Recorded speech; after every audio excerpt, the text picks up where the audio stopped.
Public imaginaire, initialement, c'est un texte que j'ai écrit parce que j'avais besoin de parler à des gens autres que mon voisin de palier ou la boulangère ou mon mec, et qui s'est transformé en spectacle radiophonique que j'ai joué en direct sur France Inter.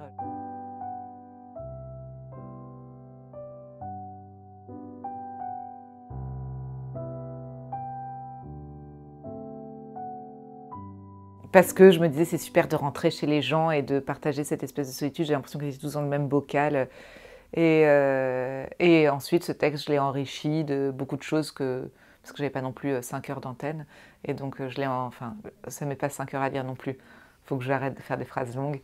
Et donc, c'est devenu, voilà, j'ai voulu écrire d'autres choses autour de ce spectacle et c'est devenu un livre. Initialement, j'ai écrit un livre comme j'aurais pu écrire peut-être un journal intime disons que j'avais des humeurs pendant cette période où on était confinés, déconfinés, reconfinés. Enfin, on a vécu quand même quelque chose d'assez inédit. On s'est tous retrouvés quand même dans quelque chose d'extrêmement nouveau, mais que ce soit la pandémie, mais aussi le rapport au temps, le rapport aux autres, le rapport à son couple, le rapport à soi-même, au travail, aux rêves, à l'incapacité totale de se projeter, à être forcé à vivre au jour le jour. Enfin, vraiment avoir son quotidien totalement transformé.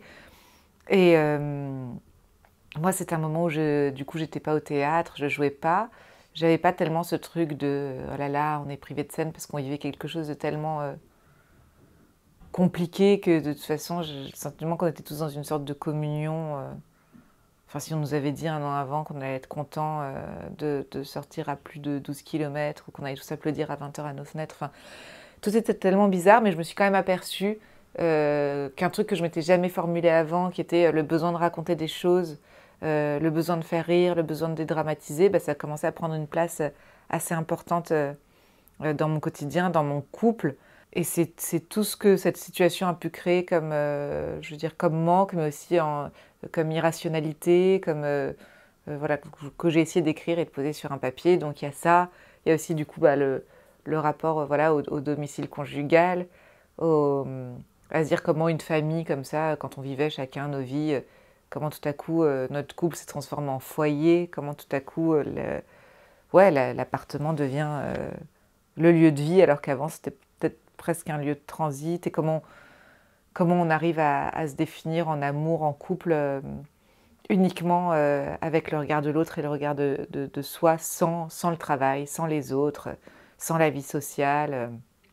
C'est-à-dire que je pense que ce que j'écris notamment sur le couple, c'est des choses qui... C'est comme un truc expérimental, c'est comme se dire, bah tiens, c'est un couple de longue date, l'usure du couple, qu'est-ce qui se passe si ce couple est tout à coup privé du reste, quoi. Donc il y a de ça. Et puis après, ça parle de plein d'autres choses, mais je suis absolument pas précise.